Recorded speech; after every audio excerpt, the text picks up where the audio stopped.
तीनों टाउन्स से कुल 50 लोग पार्टिसिपेट कर रहे हैं। चूंकि देवो टाउन पिछले विनर थे, इसलिए उन्हें 20 स्लॉट्स मिले हैं। बाकी बचे 30 स्लॉट्स दूसरे 2 टाउन्स में बराबर बांटे गए हैं। हर टाउन से 15 लोग हैं। रूल्स बहुत सिंपल हैं। हर पार्टिसिपेट करने वाले खिलाड़ी के पास उसकी पहचान बताने वाला एक लकड़ी का टोकन होगा। ईस्ट प्लाजा से शुरू होकर वेस्ट प्लाजा पहुंचने से पहले उन्हें रास्ते में दूसरे खिलाड़ियों के लकड़ी के टोकन छीनने होंगे। इस दौरान जिंदगी या मौत की कोई परवाह नहीं। फिनिश लाइन पर पहुंचते वक्त सिर्फ 5 लकड़ी के टोकन जिसके पास होंगे वही अगले राउंड में जाएगा। दूसरे शब्दों में कहें तो 50 लोगों में से सिर्फ 10 लोग ही आगे बढ़ पाएंगे। और एक आदमी कितने भी लकड़ी के टोकन रख सकता है, इसकी कोई लिमिट नहीं है। इसका मतलब है अगर कोई सच में पावरफुल है तो वो इस राउंड में सारे टोकन हासिल करके सीधा फाइनल जीत सकता है। जब लिन पेंग लिन परिवार के लोगों को समझा रहा था, तभी झाओ परिवार के लोग भी ईस्ट प्लाजा पर पहुंच गए। झाओ परिवार के मुखिया ने लिन पेंग की तरफ देखा और कहा, आप ही लिन पेंग होंगे, है ना? लिन पेंग ने जवाब में झुककर कहा, झाओ मुखिया। झाओ मुखिया ने मजाकिया अंदाज में कहा, वाह, सच में नौजवानों में ही असली हीरो निकलते हैं। कोई हैरत नहीं कि वांग परिवार का वांग तेंग भी तुम्हारे हाथों हार गया। सुना है तुमने तो वांग झेंगयान के सामने ही वांग तेंग और वांग फी को व्हीलचेयर पर बिठा दिया था। लिन पेंग ने शांत भाव से कहा, वो तो बस 2 व्हीलचेयर पैकेज दिए थे। मेरी ताकत झाओ यू भाई जैसी कहा है। अगर वो हाथ उठाते तो वो दोनों तो कब के मर चुके होते। झाओ मुखिया ने ये सुनकर लिन पेंग के कंधे पर हाथ रखा और कहा, लिन पेंग, तुमने तो एक बहुत समझदार बेटा पैदा किया है। बहुत बढ़िया, बहुत बढ़िया। फिर वो झाओ परिवार के लोगों के साथ चला गया। झाओ मुखिया के पीछे खड़ा झाओ यू लिन पेंग की तरफ एक खूनी मुस्कान के साथ देख रहा था। उसने अपना हाथ उठाया और गले पर इशारा किया। दोनों की आंखें मिलीं और लिन पेंग ने तुरंत एक खौफनाक किलिंग इंटेंट महसूस किया। झाओ परिवार के जाने के बाद वांग परिवार भी तुरंत उनके पीछे लिन परिवार के पास आ गया। दोनों पक्ष जैसे ही मिले, वांग झेंगयान ने उदास चेहरे से कहा, तुम्हारे लिन परिवार के सारे टैलेंट आज यहीं खत्म हो जाएंगे, यकीन न हो तो देख लेना। वांग झेंगयान की इस चुनौती का सामना करते हुए लिन पेंग ने मजाकिया अंदाज में कहा, वांग मुखिया, वांग तेंग भी तो आपके वांग परिवार का एक शानदार टैलेंट माना जाता है, उसे यहाँ क्यों नहीं देखा? वांग झेंगयान ने ठंडी सांस ली। हमारे वांग परिवार में वांग तेंग की ताकत क्या चीज है? ये सुनकर लिन पेंग हंस पड़ा, तो इसका मतलब है कि वांग तेंग तुम्हारे वांग परिवार में बस एक मामूली चीज है। वांग झेंगयान तुरंत आगब बूला हो गया। लिन पेंग को लिन यान ने अपने पीछे प्रोटेक्ट किया हुआ था। वांग झेंगयान ने अपना गुस्सा दबाया और मुड़ते हुए कहा, हम मिलते हैं। वांग झेंगयान के पीछे खड़ा वांग परिवार का सितारा वांग युआन उदास चेहरे से लिन पेंग से बोला, आने वाली खनिज क्षेत्र की जंग में मैं तुम्हें खुद यमराज के पास भेजूंगा। ये वांग युआन और कोई नहीं बल्कि वांग निंग का भाई था, जो लगभग लिन पेंग का साला बनने वाला था। लिन पेंग ने पलटवार किया, तुम फिक्र मत करो, मैं भी तुम्हें जिंदा बचने का कोई मौका नहीं दूंगा। तभी लिन यान ने अपने पिता लिन पेंग के बगल में फुसफुसाया, वांग युआन की ऑरा सही नहीं है। वो शायद पहले ही 1 स्टार मार्शल मास्टर बन चुका है। आपको सावधान रहना होगा। एक रहस्यमय बुजुर्ग चांदले पर्वत श्रृंखला में छिपा हुआ था। तीनों टाउन्स के लोग उसे बेहद इज्जत देते थे। उसके पास तीनों टाउन्स पर राज करने की ताकत थी, फिर भी वो क्यों पहाड़ों में छिपे रहना पसंद करता था? लिन पेंग ने आते हुए आदमी की तरफ देखा और कहा, ये खनिज क्षेत्र की जंग का रेफरी है। भले ही ये हमारे तीनों टाउन्स से नहीं है, पर इसकी इज्जत बहुत है। चूंकि ये सब कुछ हल्के में लेता है और इसकी ताकत जबरदस्त है, इसलिए हमेशा यही इन प्रतियोगिताओं को होस्ट करता है। तभी गोम कियानशु की आवाज लिन पेंग के दिमाग में गूंजी, ये बुजुर्ग 1 स्टार ग्रेट मार्शल मास्टर के लेवल का है। ये सुनकर लिन पेंग का चेहरा हैरत से भर गया। तीनों टाउन्स के बीच सबसे ज्यादा कल्टीवेशन वाला आदमी भी सिर्फ 7 स्टार मार्शल मास्टर था। ये बुजुर्ग 1 स्टार ग्रेट मार्शल मास्टर की ताकत के साथ यहाँ तो राजा बन सकता था, पर उसने स्पिरिट स्टोन की खदान पर कब्जा क्यों नहीं किया? गोम कियानशु ने जवाब दिया, क्योंकि वो बहुत बुरी तरह से घायल है। अगर वो यहाँ के सारे स्पिरिट स्टोन्स भी सोख ले तो भी मौत से बच नहीं पाएगा, इसलिए ये खनिज क्षेत्र की जंग उसके लिए बेकार है। ये सुनकर लिन पेंग ने पूछा, क्या आप उसकी चोट ठीक कर सकती हैं? गोम कियानशु ने जवाब दिया, ओह, क्यों? एक 1 स्टार ग्रेट मार्शल आर्टिस्ट की ताकत अच्छी होती है। अगर हम उसे अपनी तरफ मिला लें तो ये हमारे लिन परिवार के लिए एक बड़ी मदद होगी। मैंने सोचा नहीं था कि तुम्हारी उम्र छोटी है, पर तुम इतनी दूर की सोचते हो। जब तुम्हें उसे ठीक करने का मौका मिले, मैं तुम्हारी मदद करूंगी। गोम कियानशु की ये बातें सुनकर लिन पेंग को तुरंत कॉन्फिडेंस आ गया। जैसे ही रहस्यमय बुजुर्ग ने खनिज क्षेत्र की जंग शुरू होने का ऐलान किया, लालची भीड़ बुजुर्ग के सामने आ गई अपने लकड़ी के टोकन लेने के लिए। जिन लोगों को अपने टोकन मिल गए वो तुरंत पहाड़ों में घुस गए, क्योंकि जो पहले घुसता है उसे फायदा मिलता है। लिन पेंग को अपने नाम वाला लकड़ी का टोकन मिलते ही वो तुरंत पहाड़ों में चला गया। पहाड़ों में सिर्फ खिलाड़ी ही नहीं थे, बल्कि बहुत से खतरनाक शैतानी जानवर भी थे। लिन पेंग को जल्द ही एक शैतानी जानवर मिला और उसने उसे कुछ ही मूव्स में खत्म कर दिया। फिर वो पेड़ों के ऊपर छिप गया और अपनी नई सीखी हुई सोल पावर का इस्तेमाल करके चारों तरफ स्कैन करने लगा। सोल पावर की मदद से लिन पेंग आसानी से दूसरों के निशानों का पता लगा लेता था और उसने बड़े आराम से 5 लकड़ी के टोकन इकट्ठा कर लिए। इस बीच लिन पेंग ने उन लोगों को नहीं मारा जिनसे उसने टोकन छीने थे। काफी टोकन इकट्ठा करने के बाद लिन पेंग ने खुद से कहा, अब अगला काम है वांग परिवार और झाओ परिवार के कुछ और लोगों को खत्म करना। वांग और झाओ परिवारों के पिछले बर्ताव ने लिन पेंग को दोनों परिवारों के लिन परिवार के खिलाफ हाथ मिलाने की आशंका से आगाह कर दिया था। उसने तुरंत फिर से अपनी सोल पावर को निकाला और दूसरों के ठिकाने खोजने लगा। पर इस बार लिन पेंग को कुछ अजीब लगा। जंगल में मौजूद शैतानी जानवर किसी चीज से आकर्षित होकर एक ही दिशा में एक साथ जा रहे थे। गोंग चियानक्स्यू ने एक तरफ से तारीफ करते हुए कहा, क्या बात है, तुम यह भी महसूस कर सकते हो। लिन पेंग ने जवाब दिया, तुमने तो पहले ही भांप लिया था। लिन पेंग को कुछ महसूस हुआ और वह तुरंत दानवी जीव का पीछा करते हुए आगे बढ़ा। पत्थरी जीवों से भरे एक खुले मैदान में पहुंचने के बाद अंदर से आ रही लड़ाई की आवाज ने लिन पेंग का ध्यान खींचा। लिन पेंग ने चुपचाप झांक कर देखा। तभी झाओ यू ने दुष्टता भरी मुस्कान के साथ वांग युआन से कहा, यह लिन यू ठीक लग रही है, क्यों न इसे जिंदा छोड़ दें। वांग युआन भी उसी दुष्ट मुस्कान के साथ बोला, मेरा भी यही इरादा था। उनकी बातें सुनकर लिन यू तुरंत चिल्लाई, बेशर्म नीच। लिन वू ने गुस्से से दहाड़ते हुए कहा, चलो इनसे भिड़ जाते हैं। वांग युआन के एक आदेश पर वांग और झाओ परिवार के लोग लिन परिवार के सदस्यों पर हमला करने के लिए आगे बढ़े। इसी संकट के समय लिन यान उछलकर प्रकट हुआ और दहाड़ा, आज तुम वांग और झाओ परिवार वालों में से कोई भी जिंदा बचकर जाने की सोचना भी मत। आज तक ऐसा अनोखा नौजवान देखा नहीं जो हर शक्ति का सदुपयोग करता है, जरा भी व्यर्थ नहीं जाने देता। वांग युआन और झाओ यू ने रूखेपन से कहा, लिन यान, आज तुम्हारी मौत का दिन है, चुपचाप मौत को गले लगा लो। लिन यान ने दहाड़ा, आज मरने वाले तुम हो, मैं तो बिल्कुल नहीं भागूंगा। फिर उसने एक शीशी में से कुछ हीलिंग की गोलियां निकाली और लिन यू को देते हुए कहा, ये हीलिंग की गोलियां हैं, पहले तुम ले लो। लिन यू ने आधे मन से दवाइयां लीं, आज मैं तुम्हें टुकड़े टुकड़े कर दूंगा। लिन यान ने ताना मारते हुए कहा, ओह क्या बात है, आप दोनों तो पहले से ही 1 स्टार मार्शल मास्टर्स बन चुके हैं, लेकिन कचरा तो कचरा ही रहता है, बात करने का कोई फायदा नहीं। वांग युआन ने सीधे अपनी मार्शल आर्ट तकनीक कियान युआन झांग का इस्तेमाल किया। उसकी ताकत इतनी थी कि सामने वाले की हथेलियां चूर चूर हो गईं और वह उछलकर एक बड़े पेड़ से जा टकराया। उसके बाद उसने दोनों हाथों से मुद्रा बनाई और supreme grade martial art Tianshan hard का इस्तेमाल कर वांग युआन पर हमला किया। वांग युआन ने अपने कियान युआन झांग से इस वार को रोक दिया। दोनों तुरंत चौंक गए, लिन यान की ताकत इतनी ज्यादा कैसे हो सकती है। आम इंसान तो इसे कुछ ही बार इस्तेमाल कर पाता, लेकिन लिन यान अलग था। प्राचीन दिव्य आत्मा को जागृत करने के बाद उसके शरीर में इतनी आध्यात्मिक ऊर्जा समा सकती थी जो आम इंसान से कहीं ज्यादा थी। उसने ठंडी हंसी हंसते हुए कहा, मेरी आध्यात्मिक ऊर्जा खत्म होते देखना चाहते हो तो तुम्हें शायद निराशा ही हाथ लगेगी, है ना। उसने तुरंत हाथ उठाया और एक बार फिर तियानशान हार्ड का इस्तेमाल कर वांग युआन पर हमला किया। लिन यान ने लिन परिवार वालों से कहा, आज वांग और झाओ परिवार का एक भी सदस्य नहीं बचेगा। कुछ चीखों के साथ लिन वू और बाकी लोगों ने उनका काम तमाम कर दिया। अपने कबीले के लोगों को ऐसी हालत में देखकर वांग युआन ने धमकी दी, लिन यान, अगर तुमने हमें छूने की हिम्मत की तो लिन परिवार को हमारे दोनों परिवार मिलकर पूरी तरह से बर्बाद कर देंगे। कुछ ही पलों बाद वांग युआन और झाओ यू दोनों जमीन पर बेजान पड़े थे। लिन परिवार के लोग इस संकट से बाहर निकलकर जोर जोर से चिल्लाने लगे, हम बच गए। इसके बाद लिन परिवार के लोगों ने युद्ध के मैदान को साफ करना शुरू किया और युद्ध की लूट इकट्ठा की। यह सब देखकर लिन परिवार का हर शख्स लिन यान की हिम्मत और ताकत का मुरीद हो गया। लिन यान ने जवाब दिया, पर आत्मा को सूखने से क्या जीवन मृत्यु अवलोकन प्रकट नहीं होता। किसने कहा कि ऐसा जरूरी है। गोंग चियानक्स्यू ने कहा, तुम्हें बस अपना हाथ उन पर रखना है, अपनी इच्छा शक्ति से जीवन मृत्यु अवलोकन को सक्रिय करना है और तुम सोख सकते हो। यह सुनकर लिन यान का चेहरा खुशी से चमक उठा, खाने को बर्बाद न करने के अपने महान सिद्धांत का पालन करते हुए।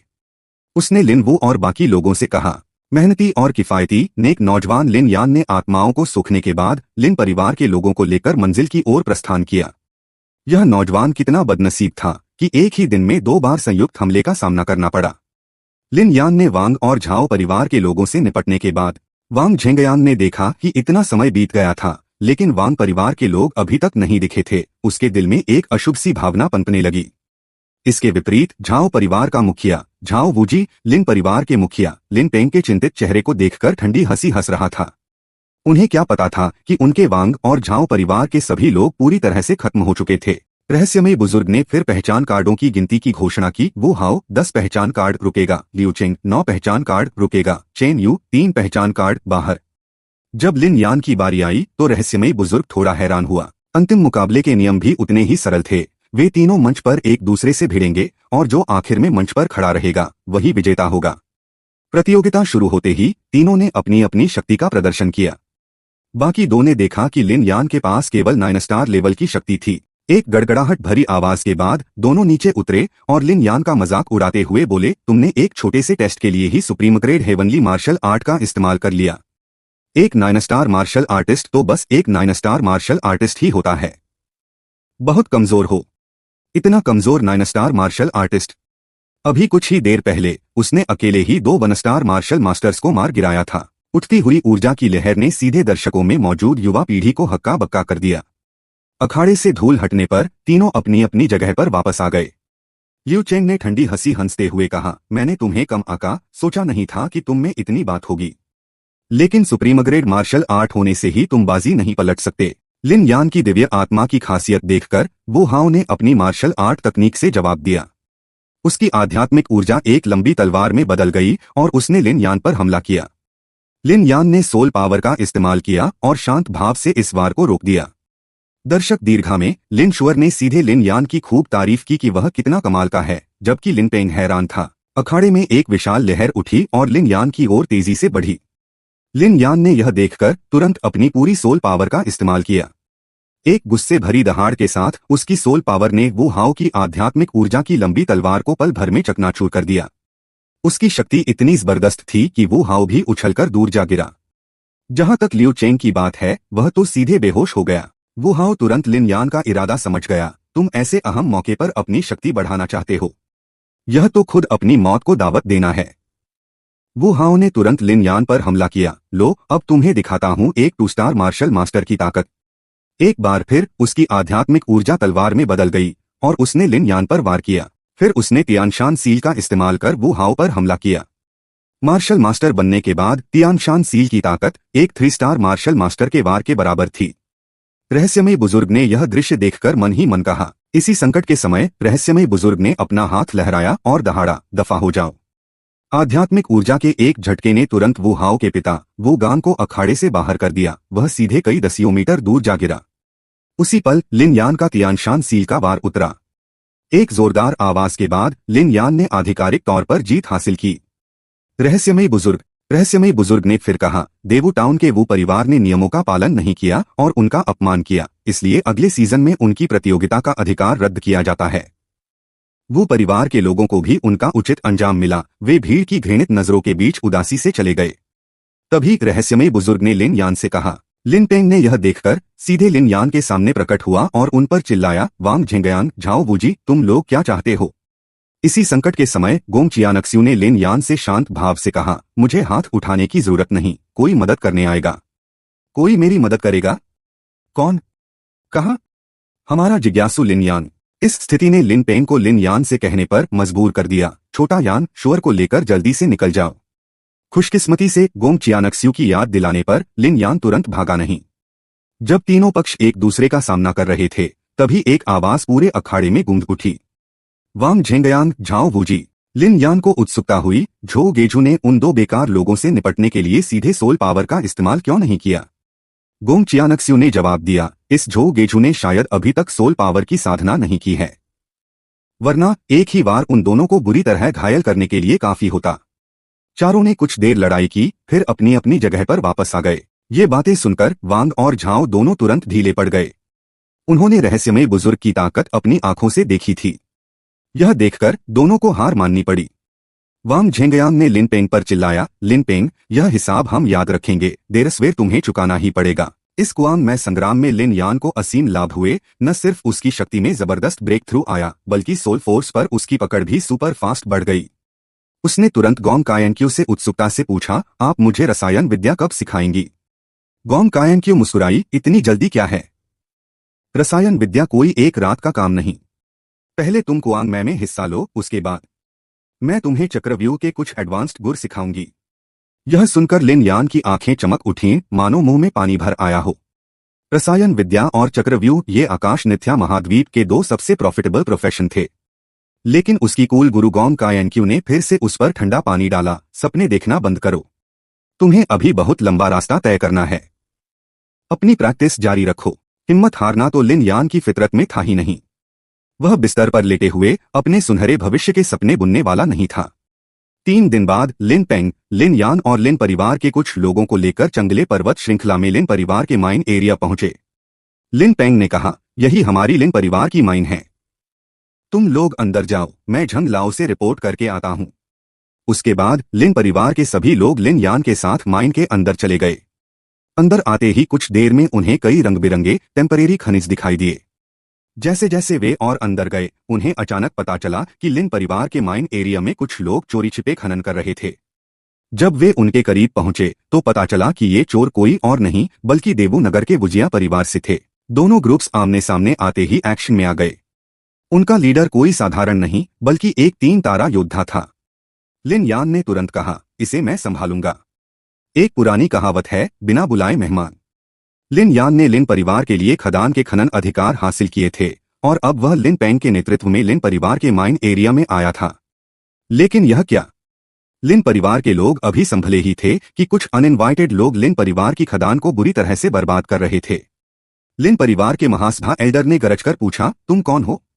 तुम्हारी हिम्मत कैसे हुई यहां हमारी लिन परिवार की खदान को नुकसान पहुंचाने की?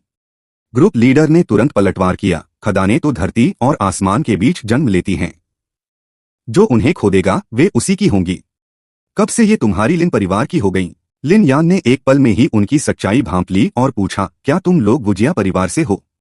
सामने वाला बहाना बनाने लगा, कौन वुजिया परिवार? मैं नहीं जानता। विरोधी को एक्टिंग करते देख लिन यान ने अपनी पूरी पावर से अपना ऑरा बाहर निकाला और ठंडी हंसी हंसते हुए बोला, तुम्हें एक्टिंग पसंद है तो मैं तुम्हें इतना मारूंगा कि तुम रियल में ही फूल बन जाओगे। लिन यान के एक इशारे पर लिन परिवार के सभी लोग एक्शन के लिए तैयार हो गए और लिन यान सीधे ग्रुप लीडर से भिड़ गया। दोनों ने अटैक करते ही अपनी अपनी मार्शल आर्ट्स का इस्तेमाल किया। एक ही वार के बाद वुजिया परिवार के लीडर ने मजाक उड़ाते हुए कहा, एक तारा योद्धा होकर 3 तारा योद्धा से भिड़ने की हिम्मत? क्या तुम सच में इतनी लंबी उम्र चाहते हो? लिन यान उस ग्रुप लीडर की बकवास सुनना नहीं चाहता था। उसने अपना हाथ उठाया और देव पर्वत मुद्रा से उस पर अटैक किया, लेकिन वुजिया परिवार के उस आदमी ने बस एक हाथ के इशारे से देव पर्वत मुद्रा को तोड़ दिया। वह हंसते हुए बोला, देखा, यही है डिफरेंस, है ना? लिन यान ने ठंडी आवाज में कहा, तो मैं भी देखना चाहता हूं कि यह डिफरेंस कितना बड़ा है। उसके शब्द अभी पूरे भी नहीं हुए थे कि लिन यान ने अपनी सोल फोर्स को मुक्त किया और सीधे विरोधी की आत्मा पर अटैक कर दिया। वुजिया परिवार का वह आदमी यह देखकर चौंक गया और लिन यान के एक ही मुक्के से जमीन पर गिर पड़ा। लिन यान ने तुरंत अपनी सोल फोर्स का इस्तेमाल करके उसकी आत्मा को खींच लिया और उसे खत्म कर दिया।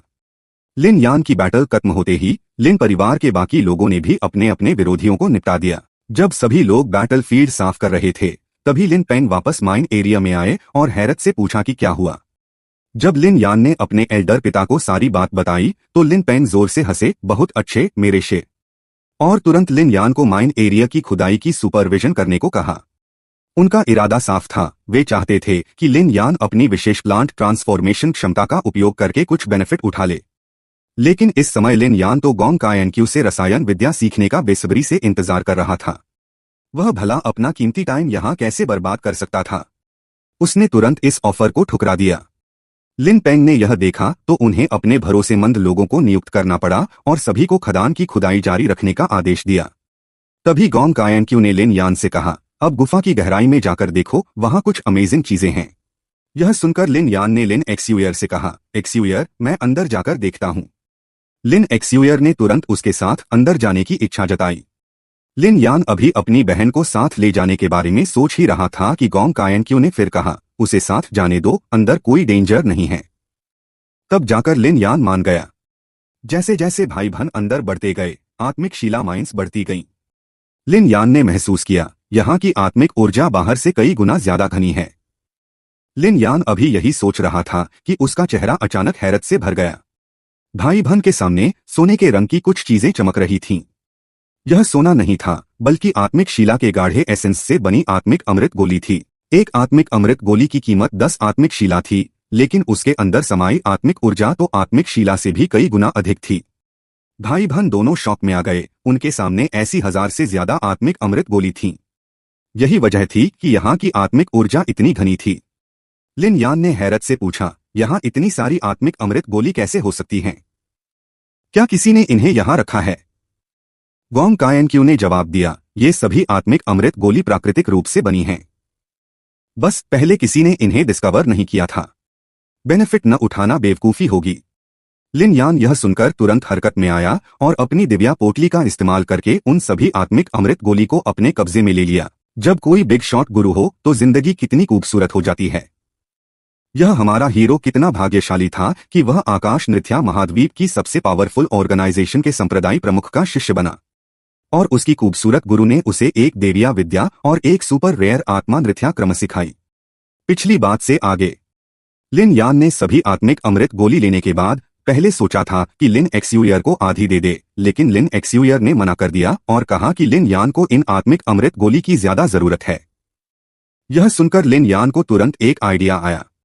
इस समय लिन परिवार में कोई ऐसा था जिसे अपनी पावर बढ़ाने के लिए इन आत्मिक अमृत गोली की सबसे ज्यादा जरूरत थी। जब वे लिन परिवार वापस पहुंचे तो लिन यान ने 500 आत्मिक अमृत गोली निकालकर अपने पिता लिन परिवार के चीफ लिन पेंग को दे दी। लिन पेंग के चेहरे पर असमंजस के भाव थे, वह हिचकिचा रहे थे कि इसे लें या न लें। तभी लिन यान ने कहा, पिताजी, आपकी पावर में इंप्रूवमेंट हमारे लिन परिवार के लिए बेहद इंपॉर्टेंट है, कृपया मना मत कीजिए। लिन पेंग ने यह सुनकर आत्मिक अमृत गोली ले ली। उसके बाद लिन यान अपने कोर्टयार्ड में वापस आया और बेसब्री से गोंग कायनक्यू से पूछा, क्या अब आप मुझे रसायन विद्या और चक्रव्यूह सिखा सकती हैं? गोंग कायनक्यू ने पूछा, रसायन विद्या और चक्रव्यूह, तुम पहले क्या सीखना चाहते हो? लिन यान ने थोड़ा सोचा और रसायन विद्या को चुना। गोंग कायनक्यू ने मुस्कुराते हुए कहा, गुड चॉइस। यह सुनकर लिन यान हैरान रह गया। गोंग कायनक्यू ने समझाया, चक्रव्यूह सीखने के लिए चक्रव्यूह मैप्स की जरूरत होती है, और जो चक्रव्यूह मैप्स मैं जानती हूँ वे सभी एडवांस्ड लेवल के हैं। तुम अभी उन्हें सीख ही नहीं सकते। लिन यान ने पूछा, चक्रव्यूह मैप क्या होता है? सीधी बात कहूँ तो गोंग कायनक्यू ने जवाब दिया, वे चक्रव्यूह बनाने के ट्रिगर्स होते हैं। तुम्हें लेवल 1 चक्रव्यूह मैप से शुरुआत करनी होगी, और एक लेवल 1 चक्रव्यूह मैप प्राप्त करने के लिए कम से कम 10,000 आत्मिक अमृत गोली की जरूरत होती है। लिन यान यह सुनकर भौंचक्का रह गया, उसका जबड़ा लगभग जमीन पर गिर पड़ा। 10,000 आत्मिक अमृत गोली? क्या यह डकैती है? गोंग कायनक्यू ने शांत भाव से कहा, 10,000 आत्मिक अमृत गोली? तुम्हारी यह दयनीय हालत देखकर लग रहा है चक्रव्यूह इतना पावरफुल प्रोफेशन है। क्या तुम्हें लगता है कि तुम बिना कुछ दिए इसे हासिल कर सकते हो? लिन यान ने मायूसी से सिर झुका लिया, आप तो बिग शॉट हैं, 10,000 क्या ज्यादा होंगे? ठीक है, तो मैं पहले रसायन विद्या ही सीखूंगा। लेकिन यह क्या? गोंग कायनक्यू ने कहा, रसायन विद्या के लिए जिस आत्मिक अग्नि और आध्यात्मिक द्रव्य की जरूरत होती है वह तुम्हारे पास नहीं है। मैं अभी सिर्फ तुम्हें प्रोसेस दिखा सकती हूँ। ऐसा करते हैं, उसने आगे कहा, मैं तुम्हें पहले आत्मा शक्ति मार्शल आर्ट तारा चंद्रा लहर और एक देविया विद्या सिखाती हूँ। बाकी चीजें जब तुम इस छोटे एरिया से बाहर निकलोगे तब ढूंढ लेना। उसके शब्द अभी पूरे भी नहीं हुए थे कि गोंग कायनक्यू ने तुरंत तारा चंद्रा लहर का डेमोन्स्ट्रेशन शुरू कर दिया। मैं केवल एक बार डेमोन्स्ट्रेट करूंगी, तुम्हें याद रखना है। यह कहकर गोंग कायनक्यू ने अभी अभी मुक्त की गई आत्मा शक्ति को अपनी हथेली में केंद्रित कर लिया। तुरंत ही उसके चारों ओर एक बवंडर बन गया जो पूरे एरिया को अपनी चपेट में ले रहा था। उसका सिर्फ आफ्टर इफेक्ट इतना पावरफुल था कि लिन यान को अपनी आत्मिक ऊर्जा शील्ड बनानी पड़ी। लिन यान ने हैरत से कहा, क्या यही है तारा चंद्रा लहर? गोंग कायनक्यू ने अपनी मूव को वापस लेते हुए जवाब दिया, हाँ यही है तारा चंद्रा लहर। इसके बाद गोंग कायनक्यू ने लिन यान को एक देविया विद्या सिखानी शुरू की। अब तुम आंखें बंद करो और ध्यान केंद्रित करो, मैं तुम्हें देविया विद्या की जानकारी दूंगी। इस देविया विद्या का नाम नील सर्पा सृष्टि विद्या है। जो नील सर्पा कुल के पहले लीडर द्वारा बनाई गई एक चमत्कारी देविया विद्या है। एक बार इसमें महारत हासिल हो जाए तो इसमें दुनिया को तबाह करने की पावर आ जाती है।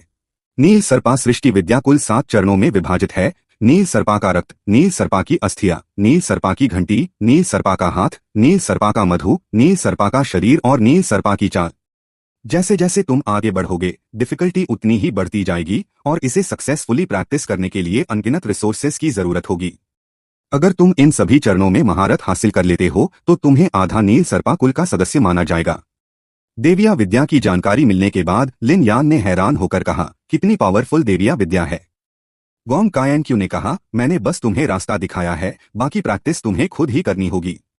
जल्दी से बड़े बनो और मुझे आत्मा शक्ति वापस पाने वाली चीज ढूंढने में मदद करो। लिन यान ने गोंग कायनक्यू के नॉलेज देने के लिए उनका शुक्रिया अदा किया और तुरंत कहा कि वह पूरी मेहनत करेगा।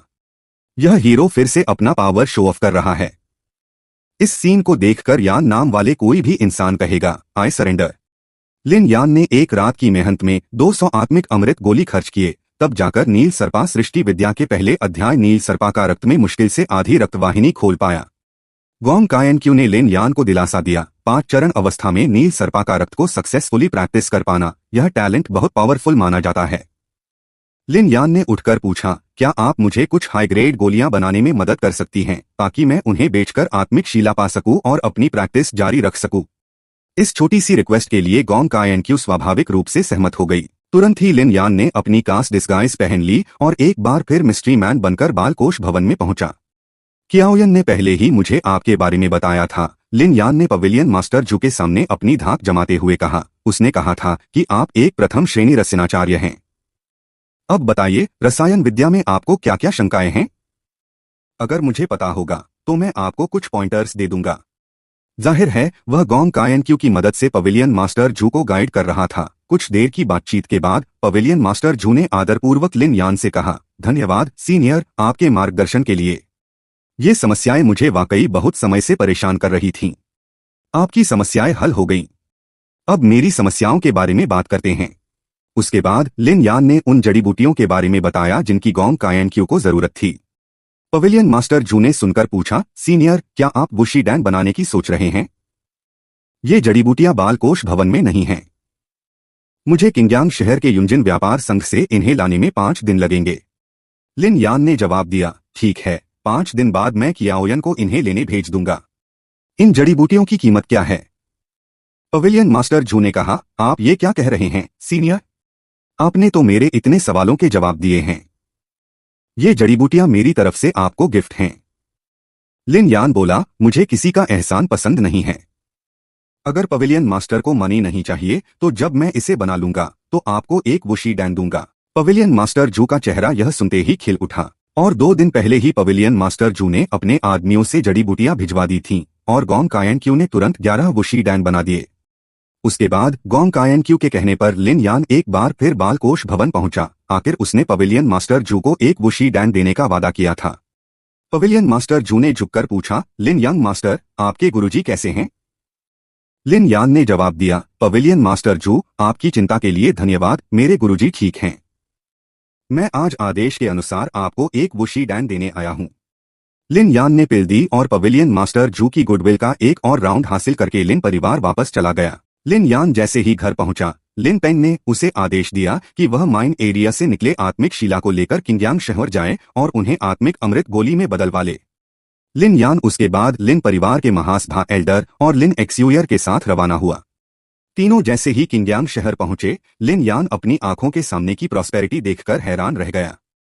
किंग्यांग शहर में 6 बड़ी पावर्स थीं: सिटी लॉर्ड का महल, रस्यनाचार्य संघ, चक्रव्यूह नियोजक संघ, युंजिन व्यापार संघ, सॉल्ट हंटर दल और जिन्युयान गैंग।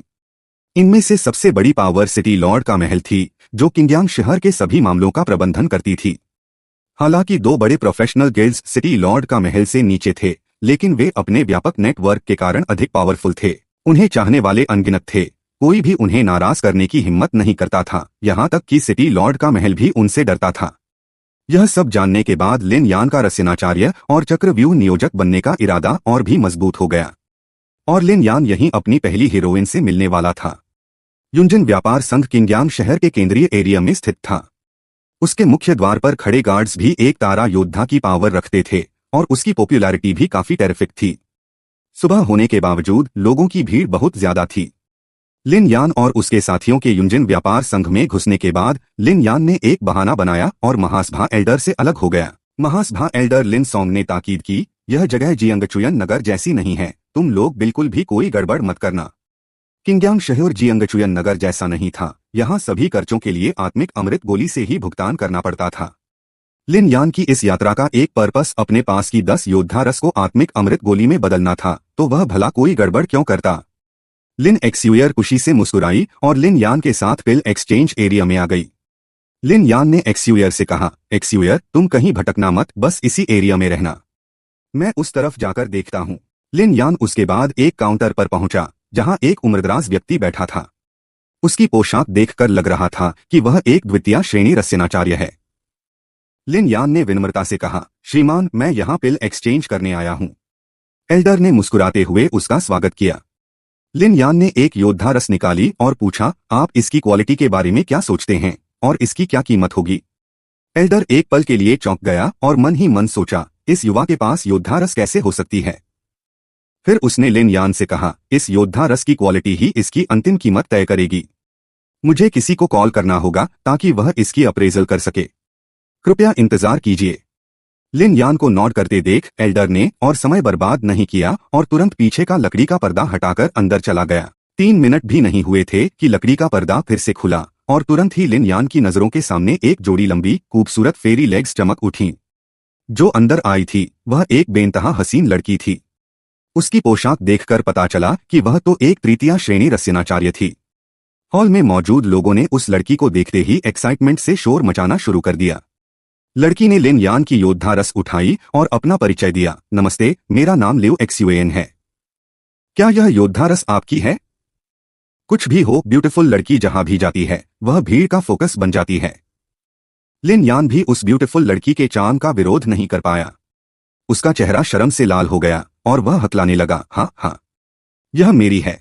लिउ शुआन मुड़ी और बगल में लिन यान की ओर देखकर बोली, अगर आपके लिए ठीक हो तो क्या हम थोड़ी देर अलग से बात कर सकते हैं। इस नजारे ने मन में कई सवाल खड़े कर दिए। अगर आप होते तो क्या आप उसके साथ अलग से बात करने जाते। मेरे भाई बहन अपनी राय जरूर बताना। नौजवान मासूम लिन यान का दिल खुशी से झूम उठा और वह लिउ शुआन के पीछे पीछे एक मीटिंग रूम में चला गया। लिउ शुआन ने अपने हाथ में एक योद्धा पिल पकड़े हुए कहा, मैंने इसकी जांच कर ली है, यह सबसे बेहतरीन क्वालिटी की योद्धा पिल है। लिउ शुआन को थोड़ा झटका लगा क्योंकि चिंगयांग शहर के औषधि गुरुओं में जो वह जानती थी उनमें से केवल 5 ही ऐसी पिल बना सकते थे। जाहिर है लिन यान उन 5 में से नहीं था। लिन यान ने ललचाई हुई नजरों से कहा, लिउ जी, मेरी इस योद्धा पिल की क्या कीमत हो सकती है। लिउ शुआन हल्की सी मुस्कुराई और अपनी मोहक आवाज में बोली, छोटे भाई, अगर तुम्हें कोई ऐतराज न हो तो मुझे शुआन दीदी कहना ही काफी होगा। वैसे भी मैं तुमसे ज्यादा बड़ी नहीं हूँ। लिन यान ने थोड़ा खासा, जाहिर है उसे उम्मीद नहीं थी कि लिउ शुआन ऐसा कहेगी, लेकिन उसे भी लिउ जी कहना थोड़ा अजीब लग रहा था। शुआन दीदी बुलाना ज्यादा सही लगा। लिन यान ने कभी नहीं सोचा था कि सिर्फ दीदी कहने से उसे इतना बड़ा फायदा हो जाएगा। लिउ शुआन ने लिन यान को नेक नियत से समझाया, यह योद्धा पिल बहुत हाई क्वालिटी की है। अगर तुम इसे सीधे हमारे यूजिन व्यापार संघ को बेचते हो तो तुम्हें यकीनन नुकसान होगा। लिन यान ने हैरत से पूछा, इसका क्या मतलब है। हम यूजिन व्यापार संघ सिर्फ मिडिलमैन हैं, हमारा मुनाफा सिर्फ मार्जिन से होता है, इसलिए हम थोड़ी कम कीमत देंगे। इतनी हाई क्वालिटी की योद्धा पिल अगर तुम इसे नीलामी में डालोगे तो कम से कम 80,000 लिंगदान में बिक सकती है। यह आंकड़ा सुनकर लिन यान चौंक गया, तो अगर मैं इसे आपको बेचूं तो इसकी क्या कीमत होगी। यूजिन व्यापार संघ में इसकी कीमत शायद सिर्फ 50,000 लिंगदान ही मिल पाएगी, लेकिन सिर्फ इस बात पर कि तुमने मुझे दीदी कहा, मैं तुम्हें 10,000 लिंगदान और दे सकती हूँ। लिन यान ने यह सुनकर हैरत से देखा, उसे उम्मीद नहीं थी कि यह दीदी शब्द इतना महंगा साबित होगा, जिसने उसे तुरंत 1 लाख लिंगदान ज्यादा दिला दिए। नीलामी में अभी काफी समय था, इसलिए लिन यान तुरंत 60,000 लिंगदान में 10 योद्धा पिल बेचने को राजी हो गया। सौदा पूरा होने के बाद लिन यान लिउ शुआन की नजरों के सामने से चला गया। लिन यान फिर लिन शुएर को ढूंढने गया। वह देखना चाहता था कि शुएर को किसी चीज की जरूरत है या नहीं और वह उसकी मदद कर सकता था, लेकिन लिन शुएर ने जाहिर है अपने भाई की अच्छाई का अंदाजा नहीं लगाया था और उसने मना कर दिया। तभी गोंग छियांशुए ने लिन यान को इस स्टॉल पर एक मामूली सी काली शिला उठाने की याद दिलाई। यह आध्यात्मिक रत्न गढ़ने के लिए एक बहुत दुर्लभ सामग्री थी, इसे ले लो, वापस जाने के बाद मैं तुम्हें आध्यात्मिक रत्न गढ़ने में मदद करूंगी। लिन यान ने तुरंत काली शिला की कीमत पूछी। आखिरकार एक बाजार वाली आंटी की क्लासिक मोलभाव वाली चालबाजी के बाद लिन यान ने काली शिला को 50 दान में ले लिया। बाद में दोनों ने महाबुजुर्ग को ढूंढा और उन्हें परेशान देखकर लिन यान ने पूछा, महाबुजुर्ग आपको क्या हुआ है? पता चला कि स्नैक्स को लिंग दान में बदलने की दर गिर गई थी। लिन परिवार को नुकसान हुआ, 10,000 स्नैक्स से सिर्फ 400 लिंग दान मिले। शुक्र है कि लिन यान इस यात्रा से ढेर सारी कमाई करके लौटा था और उसने तुरंत महाबुजुर्ग को सांत्वना दी। घर लौटते समय लिन यान को एहसास हुआ कि सामने खतरा है। जब उसने उन दोनों को सतर्क किया तो वृक्ष मार्ग की तलवार कला हवा में तैरती हुई आई और पता चला कि किसी ने उन पर हमला करने के लिए घात लगाई हुई थी। पहली लहर के हमले को रोकने के बाद उनके सामने वांग और झाओ परिवारों के महाबुजुर्ग दिखाई दिए। लिन सोंग, तुम्हें उम्मीद नहीं थी कि हम यहाँ तुम्हारा इंतजार करेंगे, है ना? तुम सभी आज अपनी जान यहीं छोड़ने के लिए किस्मत में हो। दुश्मन को 4 सितारा मार्शल मास्टर्स देखकर लिन सोंग अकेले उनका मुकाबला नहीं कर सकता था। उसने तुरंत फैसला किया कि वह उन्हें रोकेगा ताकि लिन यान और उसकी बहन भाग सकें। लिन यान ने हल्की मुस्कान दी और कहा, महाबुजुर्ग चिंता मत करो, ये लोग तो बस कचरा हैं। आप एक का सामना करो, बाकियों को मुझ पर छोड़ दो। दोनों परिवारों के महाबुजुर्ग चिल्लाए, कितने घमंडी हो, और फिर लिन यान की ओर दौड़े। लिन यान ने हाथ उठाया और विरोधी के हमले को रोकने के लिए तियानशान मुद्रा को बाहर निकाला। वांग परिवार के महाबुजुर्ग ने तियानशान मुद्रा को तोड़ दिया। एक वार के बाद विरोधी जोर से हंसा और बोला, छोटे कमीने, बस इतनी ही तुम्हारी औकात है और इतनी बड़ी बातें कर रहे हो, वाकई अपनी मौत को बुला रहे हो। लिन यान की आंखें थोड़ी झुकीं, बूढ़े कुत्ते, तुम बहुत जल्दी घमंड कर रहे हो। एक जोरदार दहाड़ के साथ उसने लिन परिवार की अद्वितीय कला रक्तशिला बार का इस्तेमाल किया और विरोधी पर हमला किया। वांग परिवार के महाबुजुर्ग ने वांग परिवार की अद्वितीय कला महासुर शक्ति का इस्तेमाल कर जवाब दिया। दोनों के बीच लड़ाई फिर से शुरू हो गई। लिन यान और लिन सोंग दोनों को फंसा हुआ देखकर वांग और झाओ परिवारों के बाकी लोगों ने सीधे सबसे कमजोर लिन शुएर पर हमला कर दिया। शुएर को खतरे में देखकर लिन यान ने तुरंत अपनी सारी आत्मिक शक्ति का इस्तेमाल किया और उन सब कमजोर दुश्मनों को गिरा दिया। फिर हवा में तैरने लगा। उसने आत्मिक मार्शल आर्ट नवचंद्र तरंग का इस्तेमाल किया और वांग परिवार के महाबुजुर्ग पर हमला किया। आत्मिक शक्ति की एक किरण सीधे वांग परिवार के महाबुजुर्ग के सीने से टकराई। इस वार से उसकी जान ही निकल गई और वांग परिवार के महाबुजुर्ग के हारने के साथ ही बाकी लोग भी यमराज से मिलने से नहीं बच पाए। लड़ाई खत्म होने के साथ ही लिन परिवार के तीनों के चेहरों पर मुस्कान आ गई। 30 साल पूरब 30 साल पश्चिम, कभी गरीब नौजवान को कम मत समझना। लिन यान और उसके साथी सुरक्षित घर लौट आए। लिन पेंग को इस घटना का पता चलने पर पहले तो दोनों परिवारों की बेशर्मी पर गुस्सा आया, फिर अपने बेटे की क्षमता पर उसे खुशी हुई। लिन यान के उठने की रफ्तार ने उसे भी खुद को कमजोर महसूस कराया। तारीफ सुनकर लिन यान का चेहरा लाल हो गया और लिन परिवार को इस बार के एक्सचेंज से मिले 400 लिंग दान में से आत्मिक बंटवारे के बाद उसने खुद के लिए 200 रख लिए, बाकी आधा महाबुजुर्ग को दे दिया। लिन यान ने लिन पेंग और शुएर को तभी गुपचुप बताया जब घर में सिर्फ अपने लोग बचे थे कि उसके पास हजारों लिंग दान हैं, और फिर उसने लिंग दान लिन पेंग को दे दिए। वह सब कुछ बताने की हिम्मत नहीं कर सकता था क्योंकि अब उसके पास जितने लिंग दान थे वे जियांगचुआन के तीनों परिवारों के पास जितने थे उससे भी ज्यादा थे। अपने कमरे में लौटने के बाद लिन यान ने परेशान होकर गोंग छियांशुए से पूछा, उस श्याम लौह का क्या करना है? गोंग छियांशुए ने श्याम लौह को लिया। उसे गढ़ने की ज्यादा तकनीकें आती नहीं थीं, इसलिए वह अपनी पूरी कोशिश करेगी कि श्याम लौह का अधिकतम मूल्य निकाल सके। लिन यान की उत्सुक नजरों के सामने गोंग छियांशुए ने 1 घंटे का समय लगाकर श्याम लौह को एक कटार में गढ़ दिया और उसे लिन यान को देते हुए बोली, यही तुम्हारा आध्यात्मिक रत्न है। लिन यान ने खुशी खुशी आध्यात्मिक रत्न लिया। इस रत्न की सिर्फ आभा से ही उसकी त्वचा को दर्द महसूस होने लगा था। फिर लिन यान ने उसे इस्तेमाल करने की कोशिश की और तुरंत आध्यात्मिक रत्न की ताकत महसूस हुई। गोंग छियांशुए ने कहा, यह कटार सिर्फ एक साधारण मानवस्तरीय रत्न मानी जा सकती है, लेकिन अगर इसे लड़ाई में सही तरीके से इस्तेमाल किया जाए तो यह अप्रत्याशित परिणाम दे सकती है। लिन यान ने यह सुनकर आध्यात्मिक रत्न को पकड़ा और जवाब दिया, मैं कोशिश करूंगा कि इसे अपना एक बड़ा ब्रह्मास्त्र बना लूं। दूसरी तरफ वांग और झाओ परिवारों के मुखिया इस समय वे आराम से शराब का आनंद ले रहे थे और इस बात पर चर्चा कर रहे थे कि झो प्रमुख ने लिन परिवार की मदद क्यों की। दोनों ही बड़े तेज थे और कुछ देर की चर्चा के बाद उन्हें यह भी पता चला कि यह लिन यान की वजह से था। जैसे ही दोनों ने एक दूसरे को जान से जाम मिलाया, एक आदमी अंदर भागा और जोर से चिल्लाया, बुरी खबर, महाबुजुर्गों को कुछ हो गया है। यह खबर सुनकर दोनों तुरंत उठ खड़े हुए। दोनों की मौत की पुष्टि होने पर वांग झेंगयांग ने गुस्से में मुक्का मारकर मेज तोड़ दी और जोर से कहा, लिन परिवार, लिन यांग, मैं तुम्हें टुकड़े टुकड़े कर दूंगा। झाओ वूजी ने तुरंत कहा, वह लिन यान लड़का बहुत तेजी से बढ़ रहा है, हमें जल्द से जल्द कार्रवाई करनी होगी। वांग झेंगयांग ने जवाब दिया, अस्थायी खनन तेज करो। हमें लिन पेंग और लिन यान से पहले 6 सितारा मार्शल मास्टर के स्तर तक पहुंचना होगा। वांग परिवार ने बाद में महाबुजुर्गों की हत्या की खबर को दबा दिया। 1 महीने बाद लिन यान ने 60,000 लिंगदान खर्च करके अपनी कल्टीवेशन टेक्निक के पहले अध्याय का सिर्फ 10वां हिस्सा ही पूरा कर पाया। यह तो बस शुरुआत थी। जैसे जैसे आगे बढ़ेंगे और ज्यादा संसाधनों की जरूरत होगी। जब वह गोंग छियांशुए के साथ कल्टीवेशन के खर्चों पर चर्चा कर रहा था, लिन शुए लिन यान के पास आई। उसकी कल्टीवेशन 1 सितारा मार्शल मास्टर तक पहुंच गई थी। लिन यान के पिता लिन पेंग की कल्टीवेशन इस दिन 6 सितारा मार्शल मास्टर तक बढ़ गई थी।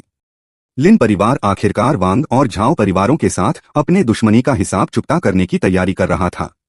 इस लड़ाई के लिए लिन यान पूरी तैयारी करना चाहता था, इसलिए वह बहुमूल्य रत्न कक्ष में झो प्रमुख से मिलने आया, उम्मीद कर रहा था कि वह मदद करेंगे।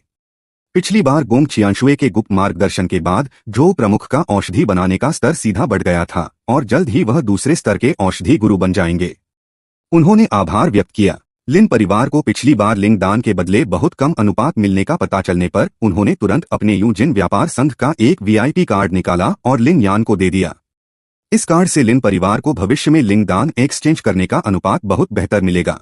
फिर उसने उन्हें बताया कि वे वांग और झाओ परिवारों पर हमला करने वाले थे और उम्मीद की कि झो प्रमुख खबर को रोकने में मदद करेंगे ताकि रक्तशिला अकादमी के वांग मिंग को जानकारी न मिले, जिससे रक्तशिला अकादमी हस्तक्षेप न करे। एक सुबह लिन पेंग ने लिन परिवार के सभी सदस्यों को इकट्ठा किया और वह खुद झाओ परिवार की ओर गया।